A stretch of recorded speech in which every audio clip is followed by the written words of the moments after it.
প্রিয় দর্শক, আসসালামু আলাইকুম। আমরা সবাই চাই আল্লাহ যেন আমাদের ভালোবাসেন, কিন্তু আপনি কি জানেন আল্লাহ যাদের ভালোবাসেন তাদের জীবনে কিছু বিশেষ আলামত দেখা যায়। আজ আমি আপনাকে বলবো এমন 4টি চিহ্ন যেগুলো আপনার মধ্যে থাকলে আপনি নিশ্চিত হতে পারেন আল্লাহ আপনাকে প্রচুর ভালোবাসেন।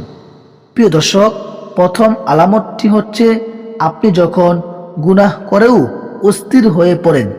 গুনাহ হয়ে গেলে আপনার মন যখন বিষণ্ণ হয়, আপনি যখন একা বসে বলেন, হে আল্লাহ, আমি ভুল করেছি, আমায় মাফ করে দিন। এই অনুভূতিটা প্রমাণ করে আল্লাহ আপনার অন্তরের ঈমান দিয়েছেন, আপনাকে ভালোবাসেন। হাদিসে এসেছে, যে বান্দা তাওবা করে আল্লাহ তাকে এমন ভালোবাসেন যেমন একজন মা তার হারানো শিশুকে ফিরে পেলে ভালোবাসবে। সহিহ মুসলিম।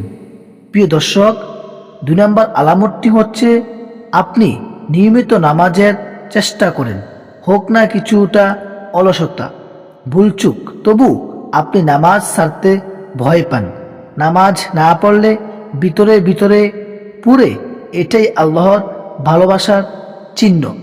কোরআনে আল্লাহ বলেন, ইন্নাস সালাতা তানহা আনিল ফাহশাই ওয়াল মুনকার। নামাজ অশ্লীলতা ও গুনাহ থেকে বিরত রাখে। সূরা আনকাবুত আয়াত 45। আপনি নামাজে টিকে থাকেন মানে আল্লাহ আপনাকে গুনাহ থেকে বাঁচাতে চান। প্রিয় দর্শক, আলামত 3, আপনি কোরআন শুনলে বা পড়লে চোখে পানি চলে আসে। কোরআনের আয়াত শুনে চোখে পানি এসে যায়। আল্লাহর ভয়, মৃত্যু, কবর, কিয়ামতের কথা ভাবলে বুক কাঁপে। এটাই ঈমানের সুস্পষ্ট আলামত। রাসূলুল্লাহ সাল্লাল্লাহু আলাইহি ওয়াসাল্লাম বলেন, যার চোখ আল্লাহর ভয়ে কাঁদে তার জন্য জাহান্নামের আগুন হারাম। তিরমিজি শরীফের হাদিস। প্রিয় দর্শক, আলামত 4, আপনি ভালো লোকদের সঙ্গে থাকতে চান। যদি আপনার মন চায় আমি আল্লাহ ভীরু মানুষের সঙ্গে থাকি, ওদের মতো আমল করি, আমরাও আখিরাত ভালো হোক, তাহলে বসবেন। আল্লাহ আপনার জন্য হেদায়েতের রাস্তা খুলে দিয়েছেন, কারণ পাপী কখনো ভালো মানুষের সঙ্গ চায় না। হাদিসে এসেছে, মানুষ যার সঙ্গ পছন্দ করে সে কিয়ামতের দিন তার সাথেই থাকবে। সহিহ বুখারী।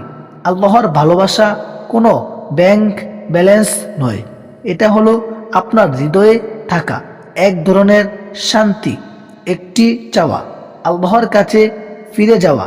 আপনার জীবনে যদি এই 4টি আলামত দেখা যায়: 1, গুনাহ করে অস্থির হওয়া; 2, নামাজে টিকে থাকা; 3, কোরআনে কাঁদা; 4, ভালো লোকদের সঙ্গ চাওয়া, তাহলে আপনি সৌভাগ্যবান। আল্লাহ আপনাকে ভালোবাসেন, খেয়াল রাখেন, আপনাকে ডাকছেন। আল্লাহ যেন আমাদের তার প্রিয় বান্দা বানিয়ে নেন। আমিন।